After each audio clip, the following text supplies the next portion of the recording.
Bom dia. Nesse vídeo eu quero propor um resumo do que nós falamos na aula online na última semana, certo? Praticamente nossas aulas e a tarefa que eu enviei para vocês começou pela questão da mitologia e sua decadência e ao mesmo tempo o surgimento da filosofia.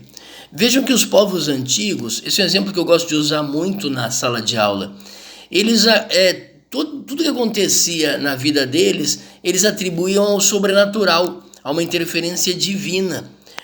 E o exemplo que eu mais gosto, mais comum que eu uso, é, por exemplo, um raio cai perto de onde você mora, ou de onde moravam esses povos antigos, e imediatamente eles pensariam o quê? Que Deus, de certo modo, lá de cima das nuvens, estivesse punindo ou os alertando sobre alguma atitude que eles estavam realizando. Né? Hoje, e mesmo a partir do surgimento da filosofia lá na Grécia, no século IV a.C., eles e nós mesmos, né, temos uma visão diferente sobre isso. Né? Já desde aquele tempo eles acreditavam que raios eram descargas elétricas provocadas pelo atrito das nuvens. Né? Os físicos hoje em dia acrescentam que não só os elétrons vão acumulando nas nuvens, mas também há uma diferença entre a eletricidade lá das nuvens e a eletricidade aqui do chão, né? E isso faz com que os elétrons se desloquem das nuvens até a superfície da Terra. Então, hoje não faz sentido pensar que Deus estaria nos punindo jogando raios, como os nórdicos diziam, né, em relação a Thor, os gregos diziam em relação a Zeus, né, e tantos outros pensadores, tantas outras divindades. Né. Eu acredito que até Ogum na África também era um senhor dos raios. Né. Veja como esses povos antigos se assemelhavam, se pareciam. Né. Então, na medida que surge a filosofia, os pensadores começam a tentar explicar o mundo usando causas físicas. Né? Como eu disse, atrito de nuvens provocaria uma descarga elétrica, né? Sem recorrer a explicações sobrenaturais. Então, o nome que eles deram a isso era... bom, essa primeira busca é a busca por elementos fundamentais. Os filósofos buscavam explicar o mundo. Por que o mundo é assim? Por que os objetos existem? Por que os seres vivos existem? Né? A explicação que eles deram é o seguinte: existem eternamente elementos que constituem todas as coisas. Por exemplo, para Tales, a água ela é eterna no universo. E ela às vezes se combina, se juntando, né, uma certa quantidade de água, gerando tudo que vemos à nossa volta. Dependendo da intensidade dessa combinação, né, dependendo da temperatura, ele pode dizer que a água ela pode virar gás, se aquecida, o que nós conhecemos, né, como evaporação. E se esfriada, ela não só vira gelo, mas ela também pode virar rocha. Né? Isso é surpreendente. Você pode dizer, bom, essa coisa estranha. É que quando a gente estuda a filosofia antiga, os primeiros filósofos, você está vendo ali uma tentativa de fazer ciência. Como se eles estivessem engatinhando, aprendendo a explicar o mundo. E, convenhamos, não é uma tarefa fácil. Imagina uma criança, né, de 5, 6 ou 9 anos de idade tentando explicar o mundo à sua volta. Ele vai tentar explicar com base naquilo que ele conhece, a pouca coisa as poucas experiências que ele já viveu. Né?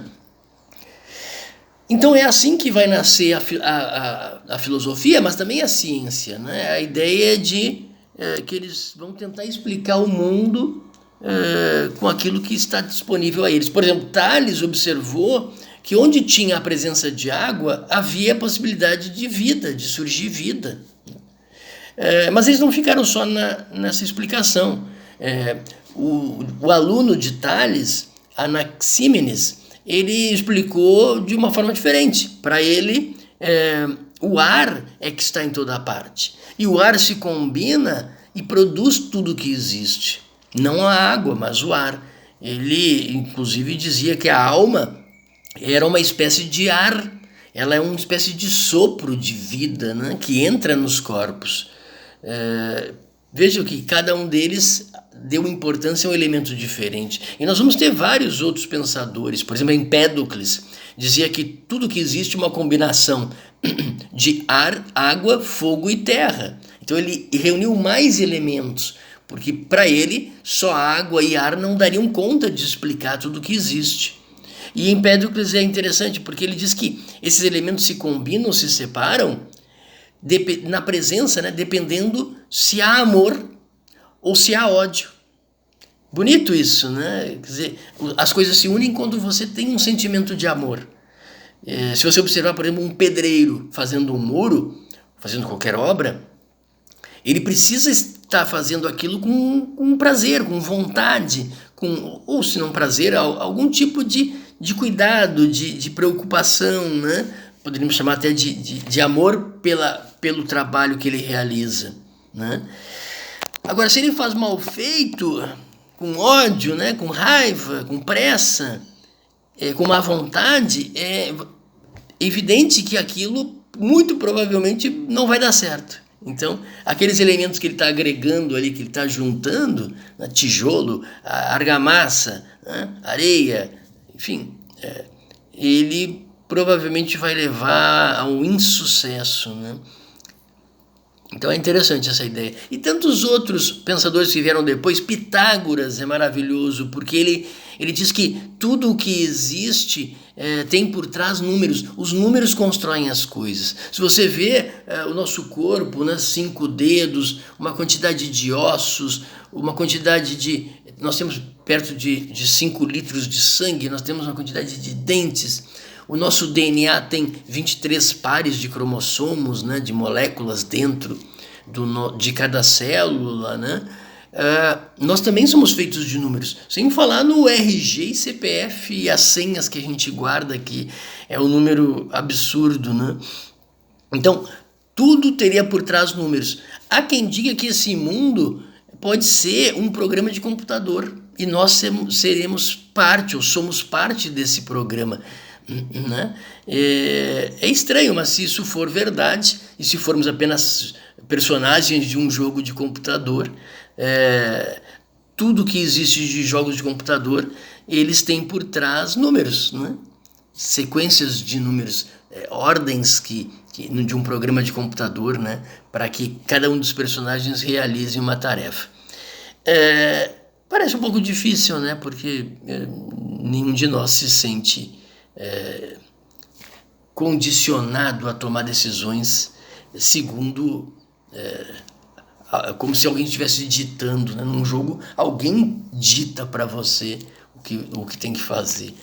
Mas enfim, Pitágoras é importantíssimo, é um matemático. O teorema de Pitágoras é maravilhoso, né? A capacidade dele da sua cabeça tirar todos aqueles cálculos matemáticos, né? E ele observou que o mundo também era matemático. Hoje, a ciência, para lançar um satélite, você precisa de matemática.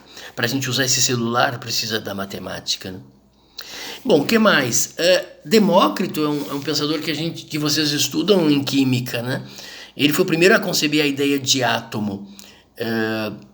Átomo seria aquilo que não tem mais divisão. Imagina você tem uma maçã, você corta na metade, e depois você pega essa metade e corta novamente na metade. Essa outra metadezinha você corta de novo para encontrar outra metade ainda menor. E você vai cortando. A cada metade menor que sobrar, você vai cortando de maneira que você vai diminuindo o tamanho dessa metadezinha, dessa nova metade que você cortou. Para Demócrito, chegaria um momento em que você não conseguiria mais cortar.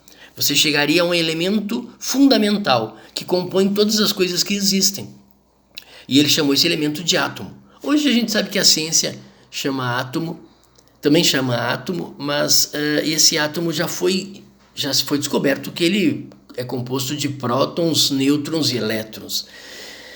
E o mais interessante é que os prótons e os prótons e os nêutrons já foram divididos. E eles se encontrou quarks como elementos que compõem os prótons e os nêutrons. Então veja, a ciência continua quebrando essas partículas fundamentais. Um átomo não dá para enxergar, a não ser através de um microscópio eletrônico avançado, né?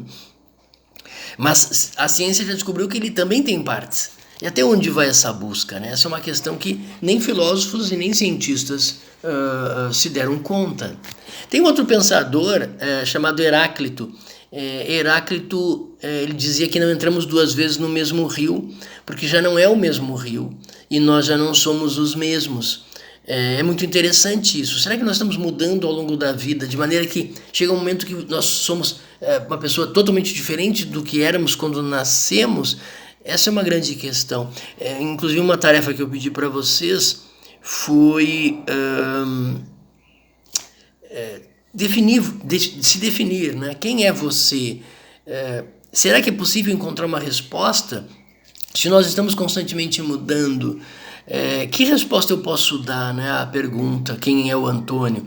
Talvez uma resposta provisória, o Antônio nesse momento, em 2020, é tal, tal e tal, ou eu poderia, existe um jeito de você dar uma resposta que valha para a vida inteira, né?